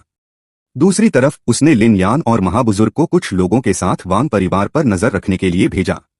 और वांग परिवार की तरफ वांग झेंगयांग ने जब लिन परिवार के झाओ परिवार पर हमला करने की खबर सुनी तो उसने धूर्तता से कहा, अब लिन परिवार और झाओ परिवार दोनों को एक साथ खत्म करने का सही मौका है। बेचारे झाओ परिवार को पता भी नहीं था कि उन्हें वांग परिवार ने बेच दिया था। जब वांग झेंगयांग वांग परिवार के लोगों को लेकर दरवाजे से बाहर निकला तो उसने देखा कि लिन यान और लिन परिवार के महाबुजुर्ग कुछ लोगों के साथ दरवाजे पर खड़े थे। दुश्मनों का सामना होते ही उनकी आंखें लाल हो गईं। लिन यान ने मजाक उड़ाया, तुम्हारे वांग परिवार के महाबुजुर्ग को गए अभी कितनी देर हुई है और तुम इतनी जल्दी उनकी शोक सभा में जाने के लिए बेताब हो। आसपास के राहगीरों को यह खबर पता चलने पर वे हैरान रह गए। बहस ज्यादा नहीं चली। लिन यान ने तुरंत 3 सितारा मार्शल मास्टर की अपनी आभा को बाहर निकाला। वांग झेंगयांग ने कमजोर न पड़ते हुए तुरंत 6 सितारा मार्शल मास्टर की आभा का इस्तेमाल करके लिन यान को दबा दिया। लिन यान ने एक हल्की मुस्कान दी और कहा, ठीक है, मुझे अपनी पूरी शक्ति आजमाने दो। उसने तुरंत लिन परिवार की अद्वितीय कला रक्तशिला वार का इस्तेमाल किया। वांग झेंगयांग ने अपने दोनों हाथों में बर्फ इकट्ठा की और अंधेरी बर्फीली हथेली का इस्तेमाल किया। आग और बर्फ का टकराव तुरंत शुरू हो गया और उनके हाथों के टकराने से विनाशकारी शक्ति निकली। लिन यान को नीचे गिरता देख वांग झेंगयांग ने जीत के अंदाज में कहा, मैं जीत गया। लिन यान ने फिर से हल्की मुस्कान दी, क्या यह तुम्हारी 6 सितारा मार्शल मास्टर की अधिकतम शक्ति है? यह तो बहुत ही बेकार है। जैसे ही उसने यह कहा, उसने आत्मिक शक्ति की मार्शल आर्ट नवचंद्र तरंग का इस्तेमाल किया और वांग झेंगयांग पर हमला किया। वांग झेंगयांग का चेहरा सदमे से भर गया। उसने तुरंत अपनी श्याम बर्फीली आत्मा को प्रतिरोध के लिए बाहर निकाला। इस बार लिन यान ने जीवन मृत्यु आयाम का इस्तेमाल नहीं किया। उसने नवचंद्र तरंग से सीधे वांग झेंगयांग की आत्मा पर हमला किया। वांग झेंगयांग ने नवचंद्र तरंग को सफलतापूर्वक रोक लिया। यह देखकर लिन यान ने तुरंत अपनी आत्मिक ऊर्जा का इस्तेमाल किया और बिना किसी चेतावनी के वांग झेंगयांग के सीने को भेद दिया। वांग झेंगयांग वहीं ढेर हो गया। लिन यान ने अपनी आत्मिक ऊर्जा को वापस खींच लिया। इस दौरान वह यह कहना नहीं भूला, चिंता मत करो, वांग निंग को भी मैं इसका जवाब दूंगा। वांग झेंगयांग के गिरने के साथ ही जियांगचुआन के 3 परिवारों में से एक वांग परिवार का अस्तित्व समाप्त हो गया। झाओ परिवार से निपटने के बाद देरी से पहुंचे लिन पेंग ने वांग परिवार के अवशेषों को देखकर हैरान रह गया। इस लड़ाई के बाद लिन परिवार ने आधिकारिक तौर पर जियांगचुआन शहर पर राज किया। लिन परिवार ने इस जीत का जश्न मनाने के लिए एक बड़ी दावत का भी आयोजन किया। पूरे परिवार में खुशी का माहौल था। हालांकि लिन यान की शक्ति जबरदस्त थी, लेकिन उसकी शराब पीने की क्षमता कमजोर थी। सिर्फ 2 घूंट पीने के बाद ही उसका चेहरा लाल हो गया था। अगली सुबह वह अभी भी बिस्तर पर गहरी नींद में खर्राटे ले रहा था। उठो! गोंग छियानशुए ने लिन यान को जगाया और झुंझलाकर कहा, देखो तुम्हारी हिम्मत, जल्दी से जीवन मृत्यु आयाम को बुलाओ। लिन यान का चेहरा हैरान था। फिर गोंग छियानशुए ने उसे खींचकर जीवन मृत्यु आयाम में धकेल दिया। दोनों एक अजीब जगह पर पहुंचे। लिन यान ने उत्सुकता से पूछा, यह कहाँ है? गोंग छियानशुए ने जवाब दिया, तुम और मैं जीवन मृत्यु आयाम में हैं। लिन यान ने गोंग छियानशुए से पूछा कि वह उसे यहाँ क्यों लाई है। गोंग छियानशुए ने जवाब दिया, जाहिर है तुम्हारी कल्टीवेशन की रफ्तार बढ़ाने के लिए। तुम्हारे इस छोटे से दिमाग में क्या भरा है? लिन यान का चेहरा लाल हो गया। उसकी ये छोटी सी चाल भी पकड़ी गई थी। जैसा कि कहा जाता है, वास्तविक लड़ाई ही परिणामों का परीक्षण करती है। गोंग छियानशुए वास्तविक लड़ाई के माध्यम से लिन यान की शक्ति को तेजी से बढ़ाना चाहती थी। और साथ ही कौन होगा तो जाहिर है वह खुद ही थी। लिन यान शुरू में तो बहुत उत्साहित था, लेकिन जल्द ही उसे पछतावा होगा। जीवन मृत्यु आयाम में जोरदार कंपन के साथ कुछ घंटों बाद ही वह फिर से खुला। लिन यान थकाहारा जीवन मृत्यु आयाम से बाहर निकला। नहीं, मुझे पहले आराम करने दो। गोंग छियानशुए ने लिन यान को पकड़ा और कहा, ट्रेनिंग अभी खत्म नहीं हुई है, वापस आओ। उसने लिन यान को फिर से जीवन मृत्यु आयाम में खींच लिया। 3 घंटे बाद गोंग छियानशुए संतुष्ट होकर लिन यान को घसीटते हुए जीवन मृत्यु आयाम से बाहर निकली और उसे एक छोटे से मुर्गे की तरह बिस्तर पर फेंक दिया। क्या हुआ? तुम खुद ही अंदाजा लगाओ। लिन यान को आराम करने का भी मौका नहीं मिला। गोंग छियानशुए ने फिर से लिन यान को पकड़ा और डांटा, तुम इतने नाजुक क्यों हो? क्या तुम महान मार्शल मास्टर बनना नहीं चाहते? लिन यान निराश था। उसका चेहरा ऐसा था जैसे वह जीना ही नहीं चाहता। गोंग छियानशुए ने उसके सिर पर एक थप्पड़ मारा। फिर से डांटा, इतनी बकवास मत करो। जल्दी से अजूर ड्रैगन की निर्माण कला का अभ्यास करो। बेचारा लिन अपने गुरु के प्यार भरे कोड़ों के तहत 1 महीने की कड़ी मेहनत के बाद कमर दर्द और थकान के साथ 4 सितारा मार्शल मास्टर के स्तर पर पहुंच गया। और इस 1 महीने में लिन परिवार ने 50,000 आध्यात्मिक पत्थर और निकाले। लिन यान को हैरानी हुई, इस बार इतनी ज्यादा खुदाई क्यों हुई? लिन पेंग के समझाने पर लिन यान को पता चला कि इस 1 महीने में वांग और झाओ परिवारों के पतन के साथ जियांगचुआन शहर के कई लोग लिन परिवार में शामिल हो गए थे। लोगों की संख्या बढ़ने से खुदाई की दक्षता भी स्वाभाविक रूप से बढ़ गई। फिर लिन पेंग ने लिन यान को फिर से लिंगदान एक्सचेंज करने का काम सौंपा, लेकिन इस बार केवल लिन यान और उसकी बहन ही एक साथ गए। यह दिखाता है कि लिन यान की शक्ति पहले ही लिन परिवार के सदस्यों के दिलों में गहराई तक उतर चुकी थी। लिन यान और उसकी बहन चिंगयान शहर पहुंचे। इस बार फिर से यहां आने पर लिन यान का एक और मिशन था, वह था आध्यात्मिक अग्नि प्राप्त करके एक औषधि गुरु बनना। भाई भन ने अभी अभी एक सराय ढूंढकर ठिकाना बनाया था कि लिन शुएर तुरंत भीड़ में शामिल होने के लिए भाग गई। लिन यान ने यह देखकर खुद ही यूं जिन व्यापार संघ जाने का फैसला किया। व्यापार संघ पहुंचने पर लिन यान ने पहले से झोउ प्रमुख द्वारा दिया गया वीआईपी कार्ड पेश किया और तुरंत एक व्यक्ति उसका मार्गदर्शन करने के लिए आया। उस व्यक्ति के नेतृत्व में लिन यान को उम्मीद नहीं थी कि वह लियू शुआन से फिर से मिलेगा। उसका छोटा सा चेहरा तुरंत लाल हो गया। जाहिर है कोई भी नौजवान एक अच्छी मुलाकात को मना नहीं कर सकता। दोनों एक कमरे में आए। लिन यान का इस बार एक और मकसद था, उसने तुरंत 9 योद्धा पिल निकाले। ये पिल जाहिर है गोंग छियानशुए के ही बनाए हुए थे। लियू शुआन ने एक बोतल उठाई और मन ही मन सोचा, यह तो सबसे हाई क्वालिटी की योद्धा पिल है। जाहिर है गोंग छियानशुए की हर चीज बेहतरीन होती थी। लियू शुआन ने फिर लिन यान को एक खबर दी। पिछली बार उस योद्धा पिल की नीलामी के बाद उसकी कीमत 90,000 लिंगदान तक पहुंच गई थी। यह सुनकर लिन यान हैरान रह गया। लियू शुआन ने आगे कहा, और यह कीमत बिना किसी प्रचार के मिली है। अगर इसका प्रचार किया जाता तो 1 लाख लिंगदान भी कोई समस्या नहीं होती। लिन यान ने तुरंत फैसला कर लिया और पूछा कि नीलामी कब है। लियू शुआन ने लिन यान को बताया, तुम सही वक्त पर आए हो, अगली नीलामी 2 दिन बाद है। लिन यान ने नीलामी में भाग लेने का फैसला किया और अपनी सभी 9 योद्धा पिल लियू शुआन को सौंप दी। एक सुबह लिन यान ने शुएर से लिन पेंग को उनके फैसले के बारे में संदेश पहुंचाने में मदद करने के लिए कहा। उसके बाद वह अकेले औषधि गुरु संघ की ओर चल पड़ा। औषधि गुरु संघ बहुत ही प्रमुख था। पूरे चिंगयांग शहर में सबसे ऊंचा टॉवर संघ का भवन था। शर्मिंदा होकर कहा, मैं अभी औषधि गुरु नहीं हूं, मेरे पास कोई पहचान पत्र नहीं है। चौकीदार ने फिर पूछा, तो क्या तुम औषधि गुरु बनने की कोशिश कर रहे हो? लिन यान ने जवाब दिया, नहीं, मैं देखना चाहता हूं कि मुझे यहां से आध्यात्मिक अग्नि मिल सकती है या नहीं।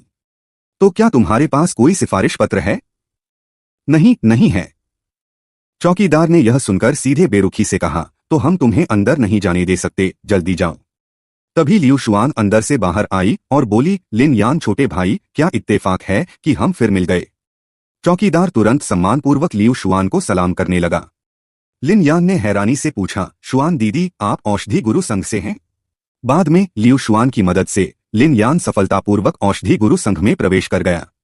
रास्ते में लिन यान ने अंदाजा लगाया कि लियू शुआन की पहचान साधारण नहीं थी और तुरंत लियू शुआन से पूछा कि वह एक साथ दो शक्तियों में कैसे शामिल हो सकती है। लियू शुआन ने जवाब दिया, औषधि गुरु संघ खुला हुआ है। जब तक कोई संघ को नुकसान पहुंचाने वाला काम नहीं करता, किसी अन्य शक्ति में शामिल होने में कोई हर्ज नहीं है। लियू शुआन ने फिर लिन यान से उसके यहाँ आने का मकसद पूछा। लिन यान ने जवाब दिया, मैंने सुना है कि औषधि गुरु संघ में आध्यात्मिक अग्नि है, इसलिए मैं देखना चाहता था कि क्या मैं आध्यात्मिक अग्नि प्राप्त कर सकता हूँ। लियू शुआन ने हैरान होकर कहा, तुम्हारे पास अभी तक आध्यात्मिक अग्नि नहीं है। लिन यान ने तुरंत बताया कि गोंग छियांशुए ने उसे खुद आध्यात्मिक अग्नि खोजने के लिए कहा था। फिर लियू शुआन लिन यान को औषधि गुरु संघ के आध्यात्मिक अग्नि कक्ष की ओर ले गई, जहां आध्यात्मिक अग्नि रखी हुई थी। आध्यात्मिक अग्नि कक्ष का दरवाजा खुलते ही तुरंत गर्मी की एक लहर सामने आई, उन लोगों के लिए जिनके पास आध्यात्मिक अग्नि का प्रतिरोध नहीं था। यह काफी असहज था। लिन यान को आध्यात्मिक ऊर्जा शील्ड बनाकर बचाव करना पड़ा और वह लियू शुआन के कदमों का पीछा करते हुए आध्यात्मिक अग्नि कक्ष में घुस गया। लिन यान और लियू शुआन आध्यात्मिक अग्नि कक्ष में दाखिल हुए और तुरंत सामने के नजारे से हैरान रह गए। उन्होंने देखा कि चारों ओर कई आध्यात्मिक अग्नि तैर रही थीं। फिर एक बूढ़ा व्यक्ति सामने आया। शुआन बच्ची, आज तुम अचानक यहाँ क्यों आ गई? लियू शुआन ने जवाब दिया, झेंग दादा, क्या बिना किसी वजह के मैं आपसे मिलने नहीं आ सकती? बूढ़े व्यक्ति ने फिर लिन यान को देखा और लियू शुआन से पूछा, शुआन बच्ची, यह लड़का कौन है? लिन यान ने देर से जवाब दिया, यह छोटा लिन यान झेंग वरिष्ठ को सलाम करता है। लियू शुआन ने बीच में ही कहा, यह मेरे यूं जिन व्यापार संघ का एक बड़ा ग्राहक है। लिन यान ने तुरंत हाथ हिलाकर इनकार किया। लियू शुआन ने तुरंत लिन यान की योद्धा पिल निकाली और बूढ़े व्यक्ति को देते हुए कहा, झेंग दादा, देखिए, ऐसी योद्धा पिल इसने मुझसे 10 बेची हैं। बूढ़े व्यक्ति ने उसे लिया और देखा, तुरंत समझ गया कि यह सबसे हाई क्वालिटी की पिल है और अनिश्चितता से पूछा, ऐसी योद्धा पिल तुमने 10 बेची हैं? लिन यान ने कहा कि यह उसके गुरु ने बनाई है और उसके पास अभी यह क्षमता नहीं है। बूढ़े व्यक्ति का चेहरा हैरान रह गया और उसने लिन यान के गुरु का नाम पूछा। लिन यान स्वाभाविक रूप से गोंग छियांशुए के अस्तित्व को उजागर नहीं कर सकता था और तुरंत टालमटोल कर दिया कि वह नहीं बता सकता। बूढ़े व्यक्ति ने यह देखकर सीधे कहा कि कोई बात नहीं। लियू शुआन ने तभी लिन यान के यहाँ आने का मकसद बताया। बूढ़े व्यक्ति ने सीधे बड़ी उदारता से कहा कि आध्यात्मिक अग्नि कक्ष की तीसरी मंजिल के अंदर की आध्यात्मिक अग्नि को लिन यान अपनी मर्जी से चुन सकता है। जाहिर है वह लिन यान से संबंध बनाना चाहता था। लिन यान स्वाभाविक रूप से शिष्टाचार नहीं दिखाएगा, अगर चुनना है तो सबसे अच्छा चुनना है, और तुरंत तीसरी मंजिल पर चला गया। तीसरी मंजिल में केवल 10 आध्यात्मिक अग्नि थीं, जिनकी शक्ति में ज्यादा अंतर नहीं था। तभी गोंग छियांशुए ने लिन यान को सबसे दाहिनी आध्यात्मिक अग्नि चुनने के लिए कहा। लिन यान ने यह सुनकर सीधे उठकर उस आध्यात्मिक अग्नि को पकड़ लिया। उसकी जबरदस्त शक्ति के सामने उसे आसानी से पकड़ा जा सका। अफसोस की बात है कि क्योंकि आध्यात्मिक अग्नि स्वाभाविक रूप से लिन ऊर्जा को रोकती थी, थोड़ी ही देर में वह लिन यान के हाथ से छूट गई। गोंग छियांशुए के मार्गदर्शन में लिन यान को तब समझ आया कि आध्यात्मिक अग्नि को पकड़ने के लिए आत्मिक शक्ति का इस्तेमाल करना होगा। उसने तुरंत अपनी आत्मिक शक्ति को बाहर निकाला और फिर से उसे पकड़ा। लिन यान को थोड़ी मशक्कत करनी पड़ी और उसने उस आध्यात्मिक अग्नि को फिर से पकड़ लिया। गोंग छियांशुए ने कहा, लिन यान, जल्दी से इसे परिष्कृत करो। लिन यान तुरंत वहीं बैठ गया और आध्यात्मिक अग्नि को परिष्कृत करना शुरू कर दिया। तभी बूढ़े व्यक्ति ने लिन यान से पूछा, तुम किस शक्ति से हो? लियू शुआन ने जवाब दिया, मुझे भी नहीं पता। बूढ़े व्यक्ति ने आगे कहा, उसकी आत्मिक शक्ति की प्रतिभा। हमारे संघ में भी शायद ही कोई ऐसा होगा जो उसकी बराबरी कर सके। जैसे ही दोनों बात कर रहे थे, लिन यान ने सफलतापूर्वक अपने हाथ की आध्यात्मिक अग्नि को परिष्कृत कर लिया। लियू शुआन और बूढ़े व्यक्ति लिन यान की परिष्करण गति पर हैरान थे। लिन यान फिर उठकर उनके पास आया और बोला, मैं इस आध्यात्मिक अग्नि को परिष्कृत कर पाया, इसके लिए मुझे आपका धन्यवाद करना है। मैं लिन यान इस एहसान को हमेशा याद रखूंगा।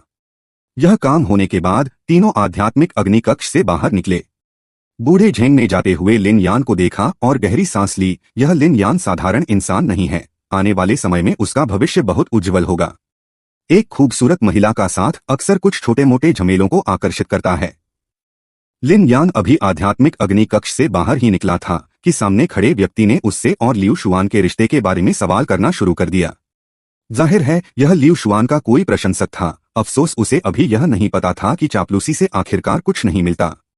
वह बहुत ही घमंड से कुछ गुर्गों के साथ लिन यान को घेर लिया। लिन यान जरा भी नहीं डरा। उसने शांत भाव से पूछा, मुझे देखने दो कि तुम कैसे बदतमीजी करोगे। सामने वाला तुरंत भड़क गया और तुरंत लिन यान पर हमला कर दिया। लिन यान ने आसानी से उसे रोका और लापरवाही से विरोधी को देखकर कहा, ऐसी गति और शक्ति के साथ तुम बाहर आकर खुद को ज़लील करने की हिम्मत कैसे करते हो। बस कुछ ही देर में लिन यान ने उन कुछ छोटे मोटे झमेलों को निपटा दिया और चेतावनी देते हुए कहा, इस बार मैं तुम लोगों से हिसाब नहीं करूंगा। अगर अगली बार ऐसा हुआ तो बात इतनी आसान नहीं होगी। फिर वह शान से मुड़कर चला गया। सराय के कमरे में वापस आने के बाद लिन यान तुरंत औषधि बनाने की कोशिश करना चाहता था। गोंग छियांशुए ने तुरंत लिन यान को सबसे बुनियादी औषधि, एक ग्रेड की ऊर्जा केंद्रित पिल बनाना सिखाया। लिन यान को ऊर्जा केंद्रित पिल बुनियादी नहीं लगी, लेकिन बॉस गोंग छियांशुए के लिए यह कॉलेज के लेखक के लिए घटाने जैसा था। यह बेहद आसान था। गोंग छियांशुए ने अपनी आध्यात्मिक अग्नि बाहर निकाली। लिन यान ने इस नीली भूरी ज्वाला को देखकर हैरान होकर पूछा, यह कौन सी आध्यात्मिक अग्नि है।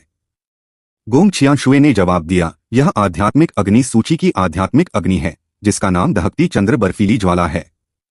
लिन यान तुरंत गोंग छियांशुए की शक्ति पर हैरान रह गया। उसके पास तो आध्यात्मिक अग्नि सूची की आध्यात्मिक अग्नि थी। फिर गोंग छियांशुए ने लिन यान को ऊर्जा केंद्रित पिल की सामग्री कैसे डालनी है यह सिखाया और फिर लिन यान के सामने एक बार औषधि बनाने की तकनीक का प्रदर्शन किया। कुछ देर बाद गोंग छियांशुए के नियंत्रण में एक पिल औषधि के भट्ठे से बाहर निकली। गोंग छियांशुए ने पिल लिन यान को देते हुए कहा, प्रक्रिया इतनी सरल है, लेकिन आग को अच्छी तरह से नियंत्रित करने के लिए तुम्हें और अभ्यास करने की जरूरत है। लिन यान ने यह सुनकर अकेले ही औषधि बनाने की कोशिश करना शुरू कर दिया। पहली कोशिश में ठोकर खाना तय था। अनुमान के अनुसार आग बहुत ज्यादा थी और गोंग छियांशुए ने तुरंत उसे डांटा। अंदर की सामग्री भी अनुमान के अनुसार तुरंत जलकर कोयला हो गई। अगले समय में लिन यान ने गोंग छियांशुए के मार्गदर्शन में लगातार सीखा। दूसरी सुबह 14 बार की असफलता के बाद लिन यान ने आखिरकार अपनी पहली औषधि बनाई। गोंग छियांशुए ने तारीफ की, अच्छा किया, सिर्फ 15 बार में ही सफल हो गए। मुझे लगा था कि तुम्हें कम से कम 20 बार लगेंगे। लिन यान ने तुरंत उत्सुकता से पूछा, आपको कितनी बार में सफलता मिली थी। 5 बार। लिन यान यह सुनकर सीधे चुप हो गया। दोपहर में आज आयोजित होने वाली नीलामी आधिकारिक तौर पर शुरू हो गई। इस समय हॉल के दरवाजे पर लंबी कतार लगी हुई थी। लिन यान अपनी बहन शुएर के साथ भीड़ में आगे बढ़ रहा था। बहुत ज्यादा लोग थे। दोनों थोड़े परेशान थे। लिन यान ने तुरंत शुएर को खींचा और पीछे की गली में वीआईपी के लिए खास रास्ते पर चला गया। शुएर के चेहरे पर हैरानी के भाव थे। लिन यान ने मुस्कुराते हुए एक वीआईपी कार्ड निकाला। दरवाजे पर खड़े गार्ड के गर्मजोशी से स्वागत के साथ वह शुएर के साथ दरवाजे से अंदर चला गया। आ गया। बेसब्री से इंतजार की जा रही नीलामी शुरू हो गई। लिन यान ने कभी नहीं सोचा था कि नीलामी की मेजबानी हमारी पुरानी पहचान खूबसूरत लियू शुआन दीदी कर रही होंगी। लिन यान लियू शुआन की हर हरकत को टकटकी लगाए देख रहा था, जिससे छोटी खूबसूरत लिन शुएर बहुत चिढ़ गई। उसने तुरंत उसकी बाह पकड़ी और जलती हुई आवाज में बोली, तुम्हारी आंखें बाहर आ जाएंगी क्या। तभी हॉल में एक जोरदार चीख गूंजी। देखो, जैसे ही चिंगयांग शहर के कुछ बड़े नाम अंदर आए, हॉल का दरवाजा धड़ाम से बंद हो गया। नीलामी शुरू होने की घंटी आधिकारिक तौर पर बज गई। सभी बेसब्री से हॉल के बीच में देख रहे थे। तभी लियू शुआन ने एक कल्टीवेशन टेक्निक की किताब निकाली और नीलामी शुरू करने की घोषणा की।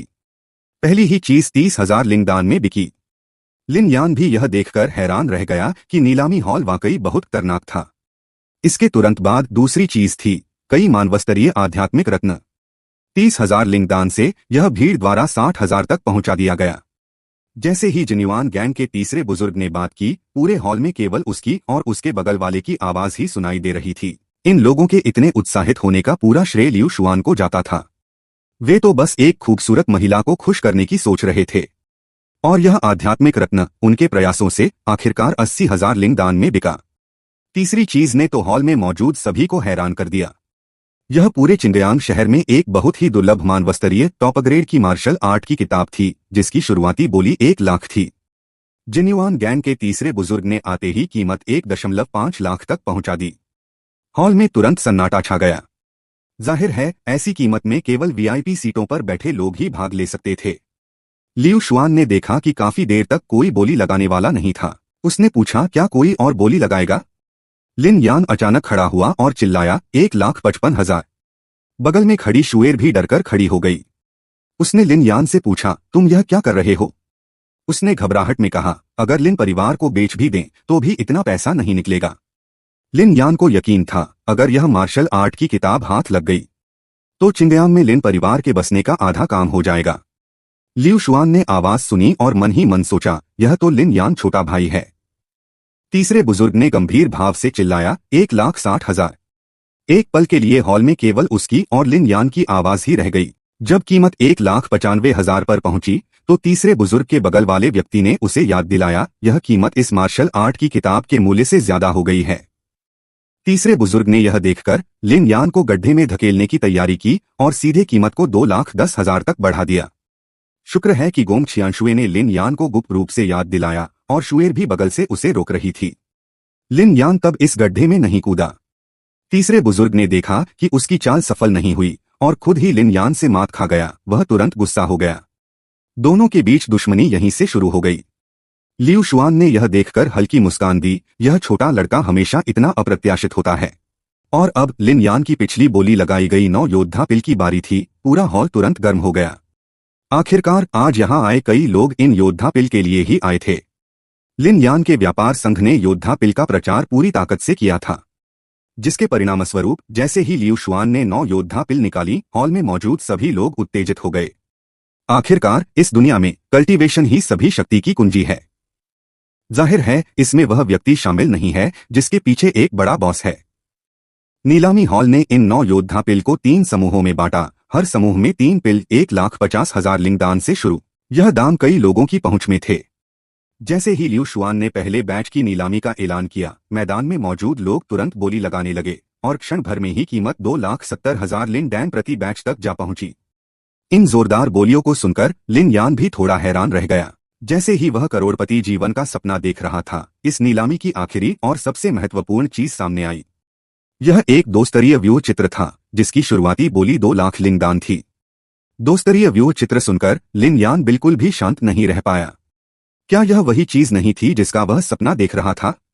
उसने तुरंत गोंग छियांशुए से 2 स्तरीय व्यू चित्र की सामान्य कीमत पूछी।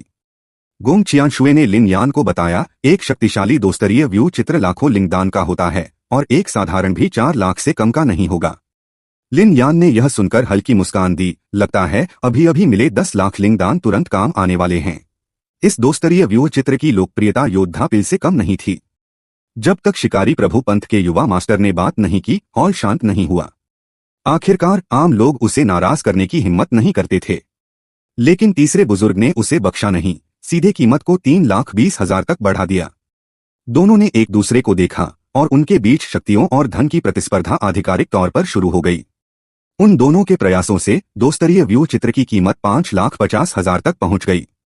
तीसरे बुजुर्ग का बजट अब पर्याप्त नहीं था। उसे इस नीलामी को छोड़ना पड़ा और इस स्थिति का पूरा दोष उसने लिन यान के सिर पर मढ़ दिया। जैसे ही शिकारी प्रभु पंथ के युवा मास्टर को लगा कि उसे मिल गया है, हॉल में एक आवाज गूंजी, 6 लाख। बोलने वाला लिन यान था। अनजान लिन शुएर डर के मारे लगभग कूद ही पड़ी थी। शिकारी प्रभु पंथ के युवा मास्टर को अब तीसरे बुजुर्ग की भावना का अनुभव हुआ। जैसे ही लिन यान ने कीमत 7 लाख तक बढ़ाई, उसने इस युवा मास्टर को सफलतापूर्वक नाराज कर दिया। अफसोस, हमारा लिन युवा मास्टर बिल्कुल भी नहीं डरा। आखिरकार उसके पीछे एक बड़ा बॉस था। लाखों खर्च करने के उसके इस अंदाज ने एक बार फिर खूबसूरत महिला को मुस्कुराने पर मजबूर कर दिया। नीलामी की अंतिम घंटी बजने के बाद लिन जुएर के दिल ने पुकारा, गया काम से। कहीं भाई मुझे यहीं तो कर्ज चुकाने के लिए नहीं छोड़ देगा? तभी लिन यान ने जुएर का सिर थपथपाते हुए कहा, चल भाई, तुझे कुछ अच्छी चीजें दिखाता है। दोनों भाई बहन बाद में इवेंट हॉल के बैकस्टेज मीटिंग रूम में पहुंचे। लियू शुआन वहां पहले से ही इंतजार कर रही थी और कुछ परिचय के बाद अच्छी बात यह थी कि किंगयांग शहर कोई लॉलेस लैंड नहीं था। शहर प्रमुख के मुख्यालय की मौजूदगी ने दोनों बड़ी शक्तियों को ज्यादा बेलगाम होने की हिम्मत नहीं करने दी। लियू शुआन की याद दिलाने पर लिन यान ने अनुमान लगाया कि वे शायद शहर के बाहरी सुनसान इलाके में हमला करेंगे। उसे खुद कोई डर नहीं था, लेकिन जुएर को लेकर उसे थोड़ी चिंता थी। जुएर की सुरक्षा के लिए लियू शुआन ने भी लिन यान को भरोसा दिलाया कि वह लिन जुएर को सुरक्षित लिन परिवार तक पहुंचा देगी। लियू शुआन की गारंटी मिलने के बाद लिन यान काफी आश्वस्त हो गया। दोनों बड़ी शक्तियों का ध्यान भटकाने के लिए लिन यान सबसे पहले वहां से निकल गया। जैसे ही वह नीलामी स्थल के मुख्य द्वार से बाहर निकला, थोड़ी दूरी तक चलने के बाद लिन यान ने अचानक कहा, मैं तो बस इस बात को लेकर उत्सुक हूं, जिन एल्डर, आपके देरस्वेर का मतलब आखिर कब है? तीसरा एल्डर यह सुनकर गुस्से से आग बबूला हो गया, लेकिन वह यह भी अच्छी तरह जानता था कि यह यूजिन ट्रेड अलायंस का इलाका था, जबकि जिन्युआन गैंग के लोग पता नहीं क्या कर रहे थे। अच्छी बात यह थी कि अभी उसे बस उन्हें रोके रखना था। जुएर के सुरक्षित लिन परिवार लौटने के बाद वह भी खुलकर एक्शन ले सकता था। अगले समय में लिन यान ने पहले से हासिल लेवल 2 फॉर्मेशन डायग्राम का अध्ययन करने का फैसला किया। कुछ देर बाद लिन यान किंगयांग शहर के बाहर पहुंचा। जैसा कि उम्मीद थी, लियान गेट के लोग उसके पीछे आ चुके थे। लिन यान मुस्कुराया और मन ही मन बोला, मैं तुम्हें एक ऐसी जगह ले जाता हूं जहां कोई तुम्हें डिस्टर्ब नहीं करेगा। फिर वह तेजी से आगे बढ़ा और उपनगरीय इलाके की ओर भागने लगा। लिन यान ने शांति से जवाब दिया, चेंग युवा स्वामी तो वाकई बड़े नेक दिल निकले, इतनी दूर से सिर्फ मरने के लिए आए। मुझे तो समझ नहीं आ रहा कि मैं क्या कहूँ। चेंग युवा स्वामी हल्की मुस्कान के साथ बोला, मुझे तुम्हारा यह दिखावटी शांत एटीट्यूड बहुत पसंद है, लेकिन अफसोस आज तुम्हारा अंजाम तय हो चुका है। अफसोस आज उन्होंने एक लोहे की दीवार से टक्कर ली थी। लिन यान ने बस कुछ ही पल में इन छोटे मोटे झिंगुरों का सफाया कर दिया।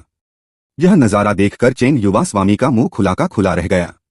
तभी उसे एहसास हुआ, लिन यान, यह लोहे की दीवार इतनी आसानी से नहीं टूटने वाली। मुझे तेज कहा, इस बात के लिए मैं तुम्हें माफ करता हूं। चेंग शुआन ने कहा, मैंने तुम्हारी बकवास पर यकीन कर लिया, मुंह से माफी की बात करते हो, लेकिन वार और भी सख्त करते जा रहे हो। लिन यान ने फिर एक और मूव तियानशान हार्ड बो का इस्तेमाल किया, जिससे चेंग शुआन चिल्ला उठा, यह अच्छा नहीं है, और तुरंत अपनी स्पिरिट एनर्जी का शील्ड बनाकर बचाव किया। लेकिन लिन बड़े स्वामी का इरादा इसे ऐसे ही खत्म करने का नहीं था। उसने फिर एक और हार्ट लीप वेव नाम के विशेष मूव का इस्तेमाल किया और चेंग शुआन पर हमला किया। एक के बाद एक आ रहे इन हमलों का सामना करते हुए चेंग शुआन को सिर्फ हैरान होने का समय मिला, और फिर उसने तुरंत अपनी आत्मा को बाहर निकाला। अगर वह यह हमला नहीं रोक पाता तो आज उसकी जान यहीं जाने वाली थी। जीवन मृत्यु की आत्मा की बैंगनी ऊर्जा से भरी उस एक मुक्के ने चेंग शुआन की आत्मा को बेहद आसानी से तोड़ दिया।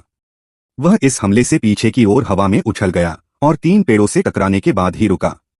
अपनी युद्ध क्षमता खो चुके चेंग शुआन को देखकर लिन यान ने उपहास करना नहीं भूला, अब समझे मैंने क्यों कहा था कि तुम मरने आए हो। गोंग कियानजुए ने तुरंत हामी भर दी और लिन यान से अपने शरीर का कंट्रोल उसे सौंपने को कहा। उसके बाद उसकी आभा तेजी से बढ़ी, उसका शरीर हवा में तैरने लगा और वह जियांगचुआन कस्बे की दिशा में उड़ गया। रास्ते में शरीर का कंट्रोल संभालते हुए गोंग कियानजुए ने मन ही मन सोचा, लगता है परिवार ही उसकी निवर्स सोल है। उसके बगल में गोंग कियानजुए ने याद दिलाया, जरूरी नहीं कि वह तुम्हें धोखा दे रहा हो सकता है वे अभी तक पहुंचे ही न हो। हमारी स्पीड आम लोगों की पहुंच से बाहर है। तभी लिन यान होश में आया और लिन परिवार की ओर भागा। कुछ देर बाद लिन यान लिन परिवार पहुंच गया। सबको सुरक्षित देखकर ही उसे राहत मिली। यह एक्सचेंज रेट भले ही किसी दोस्त की मदद से हो, लेकिन सामने वाले को तो नुकसान होगा ही। भला इस दुनिया में कौन ऐसा है जो घाटे का सौदा करेगा? उसने तुरंत लिन यान से सच बोलने के लिए पूछताछ की। यह देखकर लिन यान को लगा कि अब कुछ भी छिपाना ठीक नहीं है, और उसने फिर से वही ट्रिक इस्तेमाल की जो उसने मास्टर झो पर की थी। सारी वजह उस रहस्यमय गुरु पर डाल दी। उन दोनों की बातचीत के दौरान अचानक लिन परिवार के बाहर से एक आवाज आई, जिन्युआन गैंग के लोग आ गए हैं। लिन परिवार के दरवाजे पर देर से आया जिन तीसरे एल्डर आखिरकार लिन परिवार पहुंच ही गया। लिन यान जानलेवा इरादे के साथ लिन परिवार के मुख्य द्वार से बाहर निकला, सीधा जिन सान्युआन के सामने जा पहुंचा। जिन सान्युआन का चेहरा आतंक से भर गया। चेंग शुआन मुझे मार क्यों नहीं पाया? जिन सान्युआन की भौहें कस गई। लिन यान की बातों पर उसे विश्वास नहीं हो रहा था। लिन यान ने आगे कहा, अफसोस मैंने उसे मार डाला है, वह तुम्हारा मिशन पूरा नहीं कर पाया। लिन यान ने दहाड़ते हुए कहा, तो फिर अपनी आंखों से देख लो, आज मैं तुम्हें भी यहीं खत्म करूंगा। जिन सान्युआन का चेहरा शांत हुआ। उसने कहा, अरे लड़के, मेरा मुंह देख। दोनों पक्षों ने अपनी अपनी मार्शल आर्ट्स तकनीकें इस्तेमाल की और एक दूसरे पर हमला किया। इस नजारे ने लिन पेंग को और भी बेचैन कर दिया। जिन सान्युआन ने हैरान होकर कहा, यह लड़का इतना शक्तिशाली कैसे हो सकता है? तभी लिन यान ने मुट्ठी कसी और दहाड़ते हुए कहा, अभी खत्म नहीं हुआ है। तुरंत उसने पवनगरज मुट्ठी का इस्तेमाल किया और जिन सान्युआन पर हमला किया। प्रतिद्वंद्वी सीधे चिल्ला उठा, रेंजी शांगपिंग युद्धकला, क्या वह पहले ही इस स्तर पर पहुंच गया है? सबसे अच्छा तो यही है कि अभी खिसक लिया जाए। जैसे ही धूल हटी, उसने अपने साथ लाए हुए आदमियों को सीधे छोड़ दिया और भाग खड़ा हुआ। लेकिन लिन यान उसे इतनी आसानी से कैसे जाने देता। जिन्युआन गैंग के सभी लोग इस बार पूरी तरह तबाह हो गए। जब धूल बैठ गई तो लिन पेंग ने लिन यान को देखा और मन ही मन सोचा, लिटिल यान की मौजूदा ताकत ने तो मुझे भी पार कर लिया है। भावुक होते हुए लिन पेंग ने लिन यान का कंधा थपथपाया और तारीफ की, अरे शैतान लड़के, तेरी ताकत ने तो मुझे पूरी तरह से पीछे छोड़ दिया है।